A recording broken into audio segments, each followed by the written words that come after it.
18 number পারা 12 number পৃষ্ঠা 7 number লাইনে আছে, কুল্লিল মুমিনিনা ইয়াগুদ্দু মিন আবসারিহিম ওয়া ইয়াহফাযু ফুরুজাহুম যালিকা আযকা লাহুম ইন্নাল্লাহা খাবীরুম বিমা ইয়াসনাউন। বলেন আল্লাহু আকবার।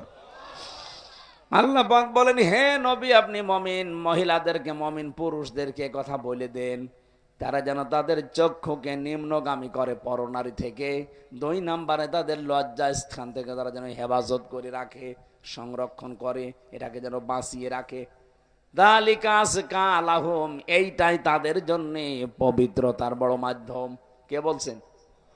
বলেন বলেন। যাদের নিজের স্ত্রীর প্রতি আকর্ষণ লাগে না, ভালো লাগে না, অনেক পুরুষকে আমি কথা বলতে শুনি, বিয়ের 2-3 বছর 5 বছর পার হওয়ার পরে বলে, এক জিনিস আর কত কি করব।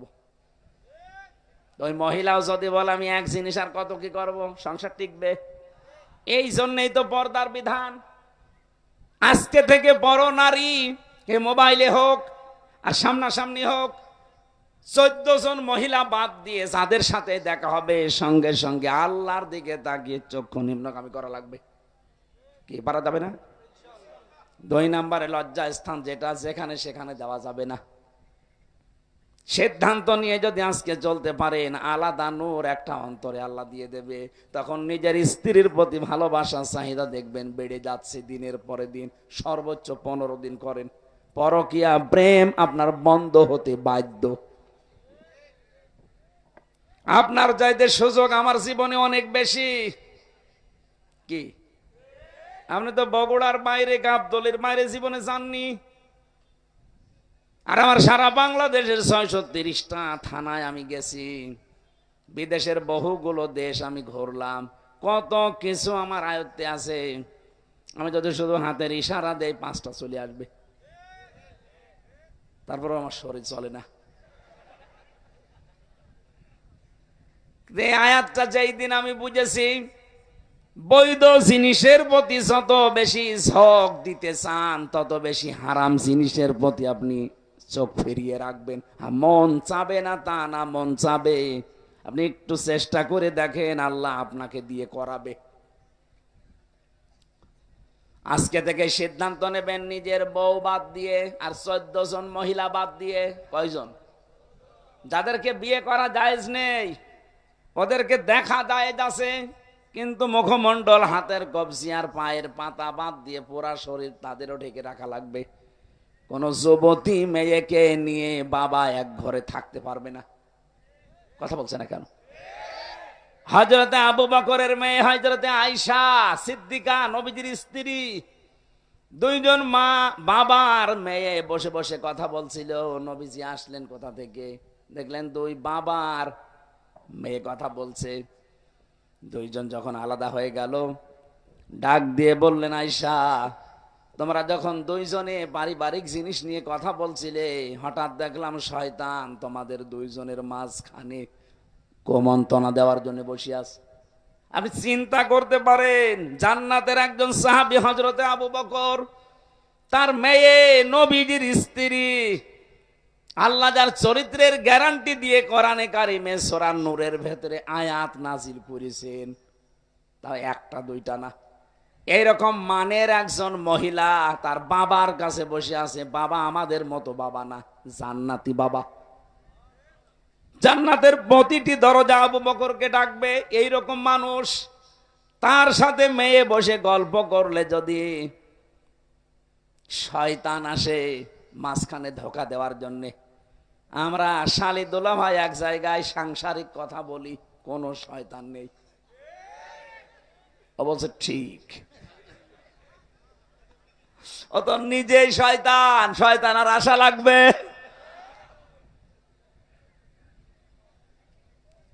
না? সাবধান থাকা লাগবে। এই ঔষধটা অ্যাপ্লাই করেন আজকে থেকে। নিষিদ্ধ জিনিস যেগুলো আছে, শুধু এই পরনারী না, মোবাইলে হোক, কম্পিউটারে হোক, বাইরে হোক, চক্ষু নিম্নগামী করে রাখবেন। দেখবেন আলাদা একটা জিনিস আল্লাহ মাস্ট বি দেবেই।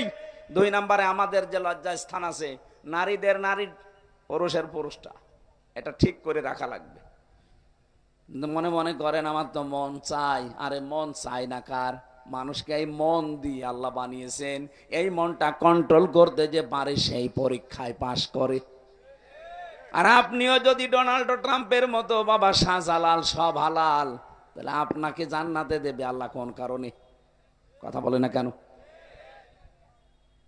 একজন খ্রিস্টান গোমেজ, মিস্টার গোমেজের জীবনী পড়ছিলাম, উনি আফসোস করে লিখেছে, হ্যাঁ মুসলমানেরা তোমাদের কোরআন কি দুনিয়ায় একটা? মুসলমানেরা জবাব দিচ্ছে, কি বলেন আপনি? তাম দুনিয়ায় 257টা রাষ্ট্র আছে, যেখানেই মুসলমান আছে সেখানে কোরআন আছে। কথা বলে না কেন? সবার কোরআন এক। মিস্টার গোমেজ একটা খ্রিস্টান, উনি বলছে দেখেন আমি উপন্যাস পড়ার নাম করে কোরআনে কারিমের একটা তাফসীর পড়েছি, পুরাটা আমি শেষ করেছি। আমি এমনিতে ডক্টরেট করা মানুষ, অনার্স মাস্টার্স করে, পিএইচডি করে, এমফিল করে, পিএইচডি করে একজন ডক্টর মানুষ আমি। এটা আমি উপন্যাস মনে করে পুরা কোরআনের তাফসীর ইংরেজিতে পড়েছি। পড়ার পরে আমার মনে হয় বিশ্বে যে মুসলমান আমি দেখি, এর সাথে এ কোরআনের কোনো মিল নেই। আপনি মুসলমান দাবি করে আপনিও সুদের সাথে জড়িত, হিন্দু খ্রিস্টান বৌদ্ধ ও কোরআন মানে না, সেও সুদের সাথে জড়িত। পার্থক্যটা কই? প্র্যাকটিক্যাল লাইফে যদি কিছু বাস্তবতা পার্থক্য করে দেখাতে না পারেন, ওরে আপনাকে জাহান্নামী মনে হয়, আর আপনি সুদ খেয়েও নিজেকে জান্নাতি মনে হয়। আল্লাহ কি এরকম অবিচারক নাকি? প্রশ্ন আসতে পারে, আমি লা ইলাহা ইল্লাল্লাহ পড়েছি। আরে বেটা, লা ইলাহা ইল্লাল্লাহ নাকি হিন্দুর মুখস্থ আছে? কি কথা বলে না কেন? আমার দাদা মারা গেছে জেলখানায় থাকতে, উনি জীবিত অবস্থায় 18-19 সালে গল্পটা আমারে বলতেন যে স্বাধীনতার সময় একটা লোক, হিন্দু মানুষ, পাকিস্তানের ওই বাহিনী তাকে ধরার পরে বলছে, তুই মুসলমান না অন্য জাতি? আমি মুসলমান। মুসলমান, তাহলে কালেমা বল। বলছে লা ইলাহা ইল্লা আনতা সুবহানাকা ইন্নী কুনতু মিনাজ জালিমিন। দিয়েছে 2 চড়। ওই বেটা, এ কি কালেমা না মুসিবতের দোয়া? বলছে ভাই, কালেমা না মুসিবতের দোয়া জানি না, তবে আমিও মুসিবতে আছি। আমি কি কম মুসিবতে আছি? আমি এ ধর্মের লোক না, বাঁচার জন্য আমি কালেমা মনে করে পড়লাম। আমি অনেককে বলতে শুনি বিপদে পড়লে তারা এটা পড়ে, আমি মনে করছি এটা মনে হয় বিপদের দোয়া। কালেমা না দোয়া আমি জানি না, আমি বেঁচে গেলেই হবে। যারা এই ধারণা করে আছেন যে কালেমা যখন পড়েছি জান্নাত একদিন যাবই না, আমি প্রিন্সিপাল সাহেবকে বলছি, হযরতে আবু হুরায়রা কিন্তু এই হাদিসটা শোনার পরেই বলছিলেন, মান ক্বালা লা ইলাহা ইল্লাল্লাহ ফাদাখালাল জান্নাহ, যে ব্যক্তি লা ইলাহা ইল্লাল্লাহ পড়ে সে জান্নাতে চলে যায় না। হযরতে ওমর বলেছিলেন, হে নবী আপনি এ কথা বললেন? বলে হ্যাঁ। কিভাবে বললেন? মাঝখানে আপনি ফা শব্দ দিলেন কেন? বিশ্ব নবী বলেন, ওমর এ ফায়ের ব্যাখ্যা আছে, আইয়ুহাযিরা মা হারামাল্লাহ। কোন মানুষ যদি কালেমা পড়ে আর হালালকে হালাল জেনে আঁকড়িয়ে ধরে, হারামকে হারাম জানার পরে ছেড়ে দেয়, শুধু ওই লোকটাই কালেমা পড়ে জান্নাতে যাবে। বগুড়ার মুসলমানেরা, আমি যে কথার পরিচয় দিতে পর্যন্ত এসেছি, আর একটু ঘুরিয়ে দেন, আবার সমস্যা হচ্ছে, আবার 5 মিনিট পরে দিয়ে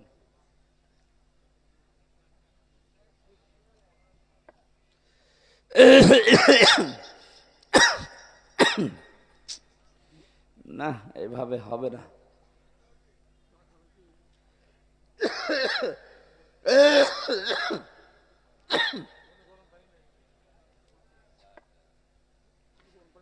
আরে ভাই, ভেতরে নষ্ট হয়ে গেছে। কিসের গরম পানি, কিসের চা?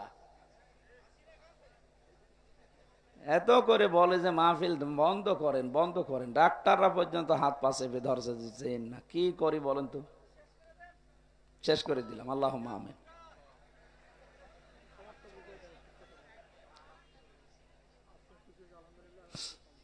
সম্মানিত ভাইরা, আমি শয়তানের পরিচয় দিতে পর্যন্ত এসেছিলাম। শয়তান সব সময় যৌনতা ছড়াতে ভালোবাসে। তাহলে যৌনতা যারা ছড়ায় বেশি, অপচয় যারা করে বেশি, এই মানুষগুলো পোকার আনতে শয়তান। কথা বলেন না কেন? আল্লাহ এদের থেকে যেন আমাদের হেফাজত করে, বলেন আমিন। বিশ্বনবী মুহাম্মদ রাসূলুল্লাহ একটা মাত্র আওয়াজ তিনি দেবেন ওই উম্মতের জন্য, যে উম্মত হওয়ার জন্য তারা চেষ্টা চালিয়েছে। নবীজি বলেন, আমার উম্মত তো ওইটা, আমি দুনিয়া থেকে বিদায় নেওয়ার পরে আমার রেখে আসা ইসলাম যারা পঙ্খানো ভাবে পালন করেছে, বেদাত প্রবেশ করায় নাই। বাংলাদেশের দিকে তাকিয়ে আমাদের আফসোস হয়, কিয়ামতের দিন নবী যখনই আত্মচিৎকার করবে তখন আমরা দাঁড়াতে পারবো না। কোন মুখে দাঁড়াবেন? কারণ তার রেখে যাওয়া ইসলাম আজ আমরা টোকরা টোকরা করে ফেলেছি। কথা বলেন ঠিক কিনা? আমি 51টা দলের পরিচয় পেলাম বাংলাদেশে, অথচ কোরআন এক, হাদিস এক, নবীজি এক, কাবা শরীফ এক। আমাদের যদি 53 দল শুধু নিজের ছোটখাটো মতবাদ নিয়ে ভাগ ভাগ হয়ে যাওয়া লাগে, তাহলে জেনারেল যারা আছে ওদের তো 151টা দল থাকা দরকার। আপনি খোঁজ করে দেখেন, 51টা আমি পেলাম আজকে। অবশ্যই দুনিয়ার কোন স্বার্থ সিদ্ধির জন্য, নাম কামানোর জন্য আপনি এই দলটা বানিয়েছেন, না তো কোন কারণে বানালেন বলেন? আহলে হাদিসের ভেতরে 17টা দল, ইসলামপন্থী যারা খেলাফত আন্দোলন, খেলাফত মজলিস মিলে প্রায় 7টা দল। সুন্নিয়াতের দাবি যারা করে, যারা বলে আমরা আশিকে রাসূল, এদের 27টা দল। আপনি মিলান, বাংলাদেশে যে যেই দলে আছে, মতে আছে, যে যেইটা মানে, এক জায়গায় সব এক। একামতে দিনের বেলায় যে দিন বাংলাদেশে দিন কায়েম করা লাগবে, এই জায়গায় যারা এক, তারা হচ্ছে জামাতে ইসলামী। এই দলের ভেতরে আমি কোনো পার্থক্যটা পাইনি। এদের তো লক্ষ লক্ষ কোটি কোটি ভক্ত এই দেশে, অনুসারী আছে, কিন্তু দল হিসাবে সব এক। কথা বলেন না কেন? বাকি যা আছে দেখবেন শুধু সভাপতি, সেক্রেটারি, একটা দল খুলে বসে আছে। সারা দেশে কেউ নেই, শুধু সভাপতি আর সেক্রেটারি। ঢাকায় কেন্দ্রীয় অফিসও নেই, বাড়ির ভেতরে ছাদের উপর একটা সিলিকুটি মানিয়ে বসে, এটা কেন্দ্রীয় অফিস। এই ভণ্ডামিগুলো যদি এখনো পর্যন্ত বাদ দিতে না পারেন, এখনো যদি দলাদলি করেন, দেখেন 50 বছরের ভেতরে জালেমরা আবার এদের চাষ করবে। আশা করছি আমার ইঙ্গিত আপনি বুঝেছেন। এটা রেকর্ড হচ্ছে, সারা দেশে যাবে। যাদের মাথার ভেতরে এটা ঢুকবে তারা যেন চিন্তা করেন আমার এই ছোট্ট কথাটা। শেষে কিন্তু সুযোগ হারিয়ে গেলে আর দোয়া করেও ফেরত আসবে না। সূরা নূন, মুমিনুন, এখান থেকে আমরা 2টা আয়াত পড়েছি। আজকের আলোচনাটা আমরা মানব জীবনকে কেন্দ্রীয় করে সাজিয়েছি। আল্লাহ পাক আমাদের একটা দুর্বল জায়গায় আঘাত দিয়ে স্মরণ করাচ্ছেন, ওয়ালাকাদ খলাকনাল ইনসানা মিন সুলালাতিম মিন তিন। অবশ্যই আমি আল্লাহ মানুষকে মাটির নির্যাস দিয়ে বানিয়েছি। আল্লাহ আমাদেরকে মাটি দিয়ে বানিয়েছে, মাটির নির্যাস দিয়ে বানিয়েছে। এ কথা বললেন কেন? আমরা অনেকেই আল্লাহকে ভুলে গেছি। এই দুর্বল জায়গাটায় আল্লাহ আঘাত দিয়ে আমরা যেন ফিরে আসি, প্রথম নম্বর কারণ এইটা। বাস্তবতা দেখি আমরা তো ফিরে আসি না, আমাদের বিদ্যা আরো বেড়ে যায়। আল্লাহ রাব্বুল আলামিন বলেন, হাল আতা'আলাল ইনসানি হিনুম মিনাদ দাহারি লাম ইয়াকুন শাইআম মাযকুরা। ও মানুষ, তোমার জীবনে কি এমন সময় অতিবাহিত হয়নি যে সময় তুমি উল্লেখ করার মতো কিছু ছিলে না? তাফসীরে ফি জিলালিল কোরআন থেকে কয়েকটা তথ্য পেয়েছি, একটু মিলাবেন। মানুষের এই জায়গায় আল্লাহ কেন আঘাত দিলেন? আমরা যে মাটির তৈরি, তার 3টা কারণ। 1 নম্বরে আমাদের যিনি আদি পিতা হযরতে আদম এবং হাওয়া, এই 2 জনেই কিসের তৈরি? মাটির। বলেন বলেন। সন্তান যদি মাটির হয়, বাবা যদি মাটির হয়, সন্তানও মাটির হবে। বাবা যদি আগুনের হয়, সন্তানও আগুনের হবে। কথা বলেন ঠিক কিনা? দুই নম্বরে সব খাদ্য দুনিয়ায় মাটি থেকে উৎপন্ন হয়, এই জন্য এখান থেকে শিক্ষা যে আমরা মাটির তৈরি। পৃথিবীর এমন কোনো খাবার নেই যার মূল মাটি না, মাটি থেকে সব। তিন নম্বরে মাটি থেকে খাবারের পরে খাবার তৈরি হয়, তৈরি হওয়ার পরে এটা দিয়ে বীর্য তৈরি হয়, বীর্য বাবার স্ফলিঙ্গ দিয়ে মায়ের রেহেমের ভেতরে প্রবেশ করে। মূল জিনিস কিন্তু মাটি। মূল কি? বিজ্ঞান প্রমাণ করছে এই মাটি দিয়ে মানুষকে আল্লাহ বানিয়েছে। এই মাটির ভেতরে কমপক্ষে 10টা উপাদান পাওয়া যাচ্ছে। মানুষের এই পুরা বডি আল্লাহ পাক বানিয়ে দেখা গেছে 13টা জিনিস পাওয়া যায় মানুষের ভেতরে। এক মাটির ভেতরে আছে 10টা। কয়টা? আমি মাটির ভেতর থেকে মৃত্তিকা গবেষণাগার আছে গাজীপুরে, এই তথ্যটা ওখান থেকে পেয়েছি। 10টা জিনিস তারা মাটি থেকে বের করেছে।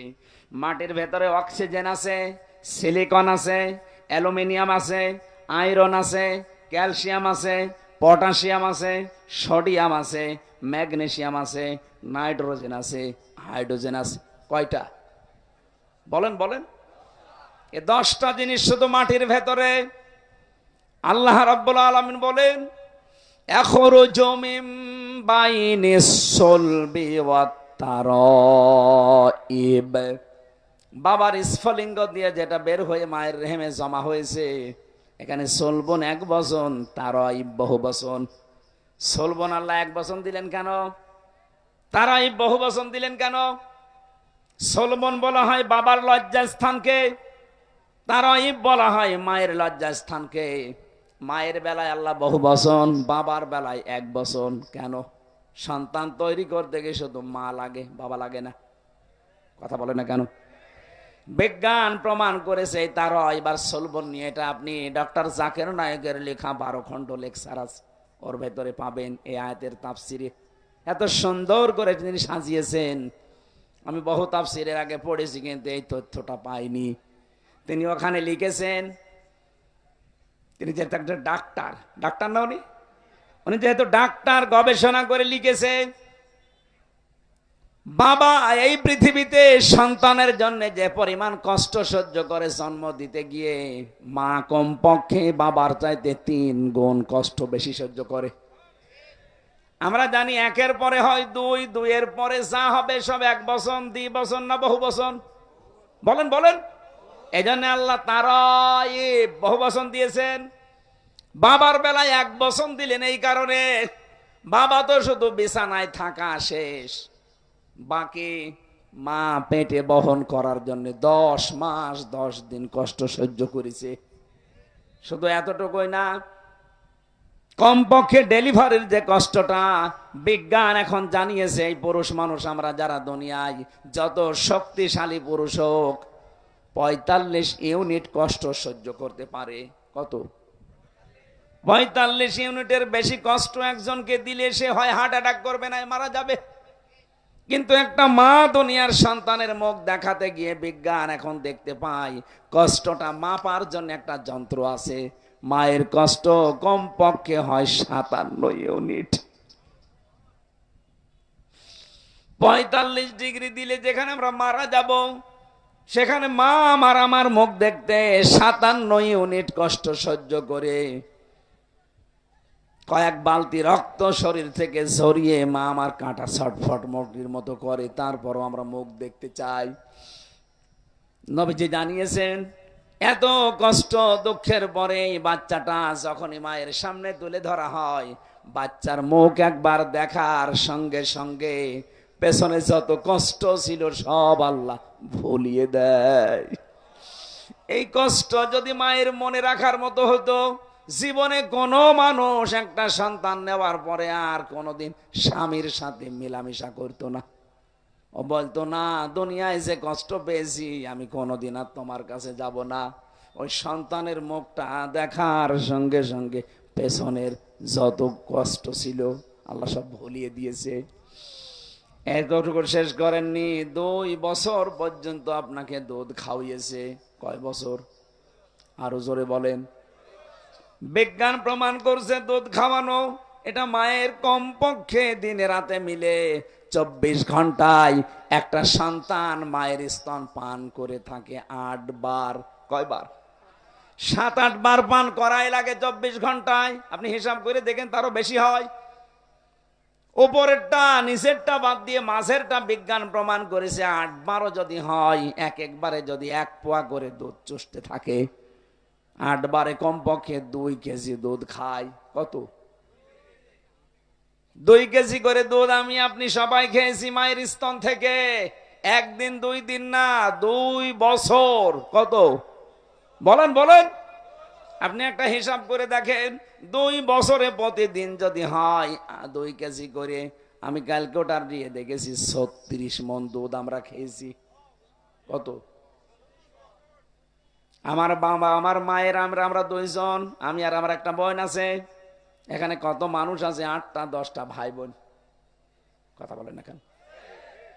আমার গ্রামে একজন আছে 12টা মেয়ে আর 4টা ছেলে। কত হয়? একটাই শুধু স্ত্রী, 2 জনে মারা গেছে। এখন আমি একটা হিসাব নিয়েছিলাম, আমি আয়াত পড়ার পরে দেখি আমি নাই 36 মণ আর আমার বোন রোনা নাই 36 মণ। আপনার তো ছেলে মেয়ে 16টা, বলেন তো কয় মণ? বলছে বাবা ওসব হিসাব জানি না, হিসাব করি নাও। হিসাব একটা টানলাম, দেখি আপনি বলেন তো কত মণ হয়? 772 মণ হয়েছে। অথচ মায়ের ওজন মাত্র 60 কেজি। 60 কেজি জায়গা থেকে আমার আল্লাহ এতগুলো দুধ দুনিয়ায় সন্তানদের জন্য বের করে দিলেন। আমার মনে হয় এখনো যদি ছেলে মেয়ে হইতো তো দুধও আল্লাহ দিত। এটা একটা কুদরতের মেশিন। কথা বলেন ঠিক কিনা? এই যে 3টা কষ্ট বাবার চাইতে মায়ের বেশি হইলো। পেটে রাখা,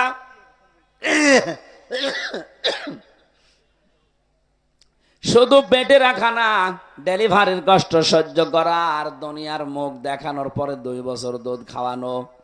নবীজি জানিয়েছেন, পৃথিবীর মানুষেরা তোমাদের কাছে বাবার তুলনায় মায়ের গুণ আমি 3 গুণ বৃদ্ধি করে দিয়েছি এই তারাইবের জন্য। জোরে বলেন সুবহানাল্লাহ। মানুষ যখন এই বীর্যটা মায়ের রেহেমের ভেতরে যেতে থাকে, বিজ্ঞান এখন দেখতে পাচ্ছে কমপক্ষে 1 ফোঁটা বীর্য দিয়ে 40,000 আদম বানানো যায়। কত হাজার? বলেন বলেন। এই 40,000ই একবারে মায়ের পেট থেকে আসতে পারতো, কিন্তু মায়ের পেটে জায়গা নেই।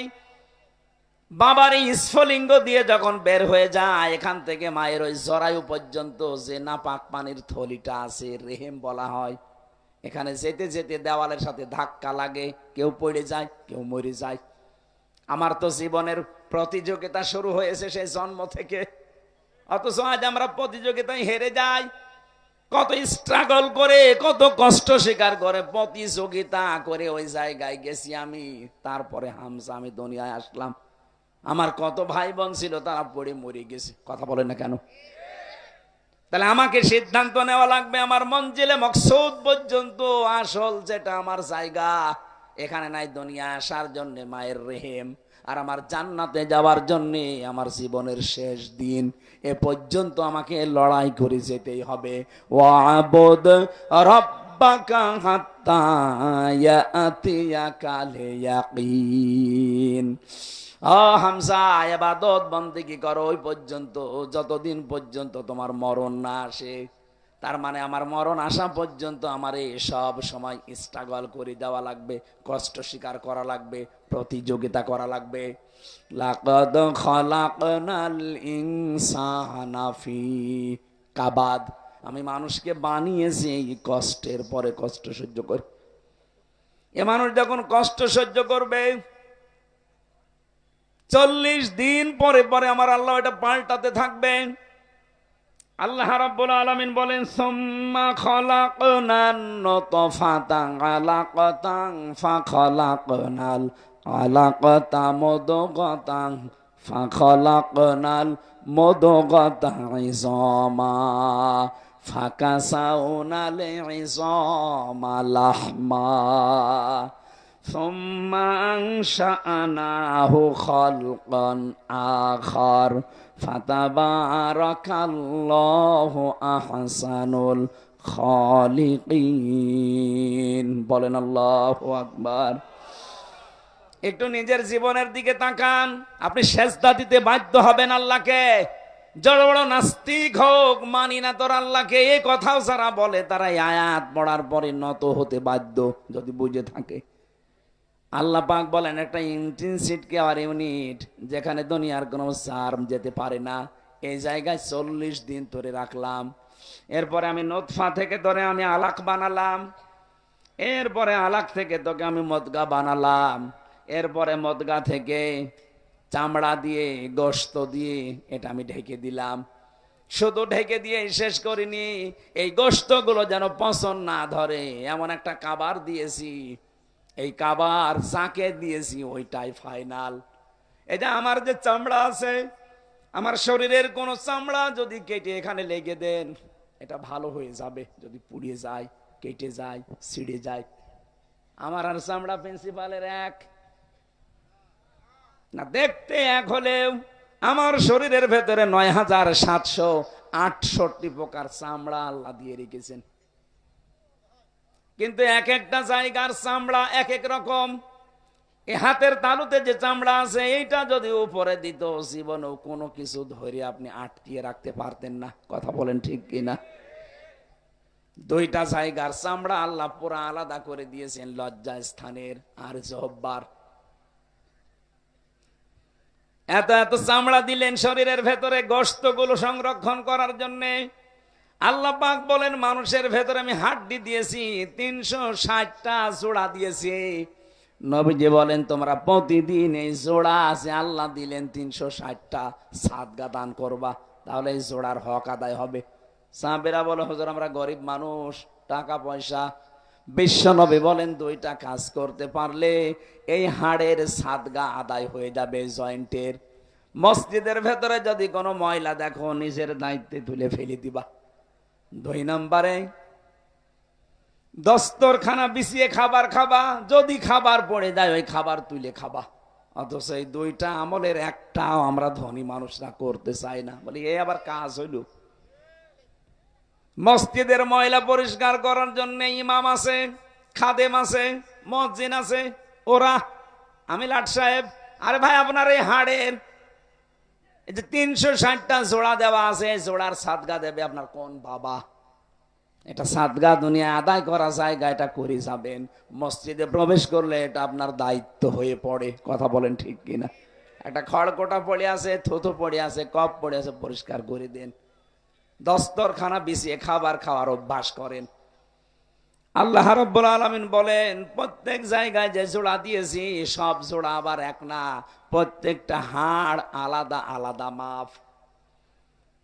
এক এক জায়গার হাড় এক এক রকম। হাড়ের ভেতরে আবার গিরো দিয়েছি। যদি হাড় সোজাসুজি করে দিতাম জীবনও কিছু ধরতে পারতে না।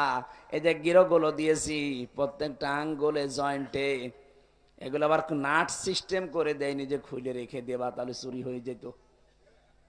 এমন সিস্টেম করে দিয়েছি নিজের ভেতরেই থাকবে, শার্টও করতে পারো, জমাও করতে পারো। কথা বলেন ঠিক? আল্লাহ পাক বলেন এই যে আস্তে আস্তে 3:40 পরে যখন তোর ভেতরে খাবারের উদ্রেক দেখা যায়, মায়ের মাসিক অসুখ বন্ধ করে নাভির সাথে নাভির তার জড়িয়ে আমি খাবারের ব্যবস্থা করি। এতটুকু শেষ হয়নি, 6 মাস হবার পরে এখন 3টা জিনিস তার লাগবে, মাস্ট বি। একটা হচ্ছে শ্রবণ শক্তি, একটা হচ্ছে দর্শন শক্তি, আর একটা বাক শক্তি। এই 3টা জিনিস আমি আল্লাহ নিজের পক্ষ থেকে দান করি। ওদিকে মাটির উপাদানের ভেতরে আছে 10টা। কয়টা? আল্লাহর পক্ষ থেকে আল্লাহ দিয়েছেন 3টা, কোন তাফসিরে বেশি 5টা। সেখানে আছে শ্রবণ শক্তি, দর্শন শক্তি, বাক শক্তি, আকেল শক্তি আর ঘ্রাণ শক্তি। 8, 5, 13টা জিনিস যখন এক হয়ে যায়, 6 মাস পরে মায়ের পেটের ভেতরে আমার আল্লাহ এবার আকৃতিটা দিয়ে দেয়। পুরা বডি বানিয়েছে ফেরেশতারা, আর আকার এই আকৃতি এইটুকু বানিয়েছে আল্লাহ নিজের কুদরতি হাতে। এটা বানানোর পরে আল্লাহ বলেন আমার সিদ্ধান্ত মতো এটা ছেলে হবে না মেয়ে হবে। ইয়াহাবু লিমান ইয়াশাউ ইনাসা ওয়া ইয়াহাবু লিমান ইয়াশাউ যুকুর। এটা ছেলে না মেয়ে সিদ্ধান্ত যখন আমি দেই, আল্লাযী ইউসাউবিরুকুম ফিল আরহামি কাইফা ইয়াশা, মায়ের রেহেমের ভেতরে তোমাদের আকৃতি আমি আল্লাহ নিজের মন মতো করে বানিয়েছি। এটা বানানো কমপ্লিট হওয়ার পর ফেরেশতারা বলতে থাকে আল্লাহ এটা বের করার দায়িত্ব। আল্লাহ বলেন আমার, আল্লাহু আখরাজাকুম মিন বুতুনি উম্মাহাতিকুম, আস্তে করে বাচ্চার আকারে তোকে আমি ওই ছোট্ট জায়গা দিয়ে বের করে নিয়ে আসবো। এ দায়িত্ব কার? আরো জোরে বলেন। কিন্তু এখন আমরা অধিকাংশ শ্বশুর আর শাশুড়ি জামাইয়ের ওপরে চাপ দিয়ে দায়িত্ব দিয়ে দিয়েছি ডাক্তারকে। কথা বলেন না কেন? শ্বশুর শাশুড়ি যারা আছেন একটু শক্ত হতে পারেন না? আপনার জাদুর কষ্ট হবে এই বলে যদি আপনি তাকে জামাইকে চাপ দিয়ে সিজার করান, আপনি জানেন তার কি ক্ষতি করে দিলেন। প্রথমে যে সিজার করেছে, নরমালে বাচ্চা হওয়ার চেষ্টা না করে আন্দাজে যারা সিজার করে, সিজার তো ওই সময় হবে যখন পেন উঠবে, নরমালে হচ্ছে না, ডাক্তারদের বোর্ড বসবে, বোর্ডে সিদ্ধান্ত হবে, এরপরে সিজার। আমার মনে হয় প্রথম সন্তান যাদের হবে এ সময় সিজার না করে খুব বেশি বেশি নরমালে চেষ্টা করবেন। একেবারে না হলে মেডিকেল বোর্ড বসাবেন, ডাক্তারদের বোর্ড বসে সিদ্ধান্ত নেওয়ার পরে সর্বশেষ। হ্যাঁ, মরে গেলে যাক। প্রশ্ন আসতে পারে মেয়ে তো আপনার না। আরে ভাই, মেয়েকে আপনি সারা জীবন রাখবেন। ও যে সন্তান হতে যে যদি মারা যায় ও তো শাহাদতের মরণ পাবে, শহীদ হয়ে উঠবে কিয়ামতে এই সন্তানটার কারণে। আর আপনি যা করে দিলেন সারা জীবনের জন্য আপনার জামাইয়ের কাছে ও সংসারের অযোগ্য হয়ে যাচ্ছে। আমি গোপন কথা বললাম না। যত মানুষ এখানে বসে আছে স্টেজের দিকে তাকান, এদের একটার মাকেও তো সিজার করা লাগে নাই। এরা কি আসে নাই দুনিয়ায় নাকি আকাশ থেকে পড়িস? এরাও তো মানুষ, আমরাও তো মানুষ। আমরা যদি আসতে পারি মায়ের পেট থেকে, তো ওরা পারবে না কোন কারণে? অধিকাংশ গুলো পারে না। আমি যা দেখি শ্বশুর শাশুড়ির কারণে। ওরা বলে না আমার জাদুর কষ্ট হবে। তো জাদুর কষ্ট হবে, ওই কাজ করে দিলে সারা জীবন যে সংসারের অযোগ্য হয়ে পড়বে, তখন জামাইয়ের কথা শুনতে শুনতে বাকিটা আর বললাম না। এ কথা বলেন না কেন? আর একটা বিয়ে করতে যাবে, হ্যাঁ আমার মেয়ে রেখে আর একটা বিয়ে করবে মানে তার মেয়ে তো নষ্ট করে ফেলেছিস। আল্লাহ রাব্বুল আলামিন বলেন একটা আলাদা আকৃতি তোমাকে দেওয়ার পর এই দুনিয়াতে আমি নিয়ে আসলাম। কত উত্তম সৃষ্টিকারী আমি আল্লাহ, তুমি লক্ষ্য করেছো? কেন এই বিশাল জায়গা দিয়ে দুনিয়ার ময়দানে বিশালত্ব একটা বিশাল পৃথিবীতে তোমারে রাখলাম কেন জানো? আমি চাই দুনিয়ায় কিছুদিন ঘোরাফেরা করার মাধ্যমে একটা পরীক্ষা দিয়ে আসো। আল্লাযী খালাকাল মাউতা ওয়াল হায়াতা লিয়াবলুয়াকুম আইয়ুকুম আহসানু আমালা। আমি চাই তোমরা একটা পরীক্ষা দিয়ে আমার কাছে আসো, ভালো কাজ কে করতে পারো। সুম্মা ইন্নাকুম বাদা যালিকা লামাইতুন, এরপরে আমি তোমাদেরকে মওত দেব। কি দেব? এইটাই দুনিয়ার ফাইনাল খেলা, মরতেই হবে। ও বগুড়াবাসী, আল্লাহ এই জন্যে আয়াত শুরু করেছেন আল্লাযী খালাকাল মাউতা দিয়ে, যে মৌত বানিয়েছি আগে, এরপরে ওয়ালা হায়াতা, হায়াত বানিয়েছি। আমি সহ আয়াত থেকে শিক্ষা নিতে চাই, মরাই যখন লাগবে, দুনিয়ায় যে যাই করি না কেন, করছি না কেন, আমার যে আসল টার্গেট জান্নাত, মরা যেহেতু লাগবেই লাগবে, আগে ওই টার্গেটটা ফুলফিল করি। কথা বলেন ঠিক কিনা? এই কথাটা শেষ। এখানে যত মানুষ বসে আছি 100 বছর পরে এখানে আর কেউ থাকবো? বলেন বলেন। যত মানুষ এখানে আছি যদি ওর 1 বছর বয়স হয়, 100 বছর পরে আমরা সবাই মাটির নিচে। এখানে এরকম মানুষই থাকবে, কিন্তু সব নতুন মানুষ।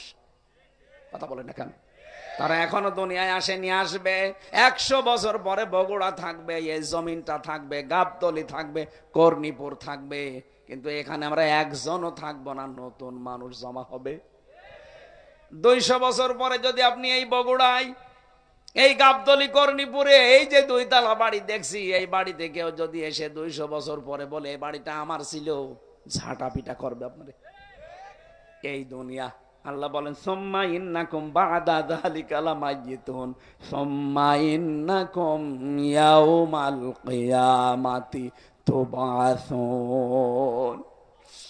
এরপরে আবার তোকে আমার সামনে হাজির করব, আমার সামনে 5টা প্রশ্ন তোকে জিজ্ঞাসা করব। ওই 5টা প্রশ্নের সঠিক জবাব দিতে হলে দুনিয়ায় তোকে 3টা কাজে আনন্দ পাওয়া লাগবে। 1 নম্বরে কেউ যদি ইমানের স্বাদ পেতে চায়, সে যেন তার রবকে রব পেয়ে খুশি থাকে। 2 নম্বরে সে যেন ইসলামকে জীবন ব্যবস্থা পেয়ে খুশি থাকে। 3 নম্বরে সে যেন মুহাম্মদুর রাসূলুল্লাহ বাদ দিয়ে অন্য কাউকে আদর্শ না মানে। ফেরাউনের কথাটা আমরা সবাই জানি, ও যখন মারা যায় ওই সময় কিন্তু বলেছে আন্নাহু লা ইলাহা ইল্লাল্লাযী আমানাত বিহি বানু ইসরাইল। হে আল্লাহ, আমি তোমাকে বিশ্বাস করি। কেমন করে? বনি ইসরাইলরা যেভাবে তোমারে বিশ্বাস করে, ঈমান আনে, আমি ওই রকম বিশ্বাস করি। ওয়া আনা মিনাল মুসলিমিন, আমি তো মুসলমান। এরপরও তোমার ফেরেশতারা আমারে পানিতে চোবাই আবার উপরে তোলে। আল্লাহ বলেছিলেন আল আন, এখন। আমি আয়াতের তাফসিরে 2টা শিক্ষা পেয়েছি, এই খুব খেয়াল করবেন। ফেরাউন কেন পোলা কালেমা পড়তে পারল না? ও কিন্তু আল্লাহর একাত্মবাদের ঘোষণা দিয়েছিল। কি কথা বলেন না কেন? ও বলে নাই লা ইলাহা ইল্লা আনতা, এ পর্যন্ত বলেছিল যে আমি ঈমান আনলাম। আমানাত বিহি বানু ইসরাইল, বনি ইসরাইলরা যার উপরে ঈমান এনেছে, বিশ্বাস করেছে তার উপরে। কিন্তু ওকে আল্লাহ ঈমান নসিব করাননি একটাই কারণ, তো আল্লাহকে স্বীকার করেছে। কিন্তু ওই জামানার যিনি প্রেরিত পুরুষ হযরতে মুসা নবী, তিনি নবী আবার রাসূল। কথা বলে না কেন? তিনি বড় কিতাব পাননি, তাওরাত। এজন্য তিনি একদিকে নবী আর একদিকে। ফেরাউন আল্লাহর একাত্মবাদের ঘোষণা দিয়েছে কিন্তু রেসালাতের ঘোষণা দেয়নি। ও যদি বলতে মুসা কালিমুল্লাহ, আল্লাহরে মাফ করে দিত। কিন্তু আল্লাহর একাত্মবাদের ঘোষণা দিয়েছে, রেসালাতের ঘোষণা দেয়নি, এজন্য ঈমান নসিব হয়নি। আজ বাংলাদেশে এই বগুড়াতে বহু মানুষ এখানেও বসে আছে, বলে আমি আল্লাহকে মানি। কি করে? নামাজ পড়ি, রোজা রাখি, দান করি, জিকির করি। এই বলেন তো, নামাজ পড়া, জিকির করা, দান করা, হজ করা, রোজা রাখা, এই হুকুমগুলো কার? আরো জোরে বলেন, বলেন। আপনি তো ফেরাউনের মতো আল্লাহকে মেনে নিলেন, কিন্তু এই জামানার প্রেরিত পুরুষ যিনি মুহাম্মদ রাসূলুল্লাহ, কথা বলেন না কেন? উনি এই জামানার জন্য প্রেরিত পুরুষ না? শুধু এই জামানা না, কিয়ামত পর্যন্ত। অথচ বহু মানুষ আমরা দেখি আল্লাহর হুকুম মানে, আল্লাহর স্বীকৃতি দেয়, কিন্তু জামানায় যিনি প্রেরিত পুরুষ তার কথা মানতে চায় না। তিনি যে 10 বছর রাষ্ট্রপতি ছিলেন সেটা বললেই বলে রাজনীতি। আমার মনে হয় যারা ফেরাউনের মতো আচরণ করছেন, আল্লাহর হুকুম মানেন কিন্তু প্রেরিত পুরুষ রাসূলুল্লাহ তার রেসালাত আপনি মানেন না, বিশ্বাসও করেন না, আপনার মরণ হবে ফেরাউনের মতো। আমার মনে হয় যার বোঝা সে বুঝেছে। এরপরেও যদি কেউ না বোঝার ভান করে থাকেন, আমার আর কিছু করার নেই।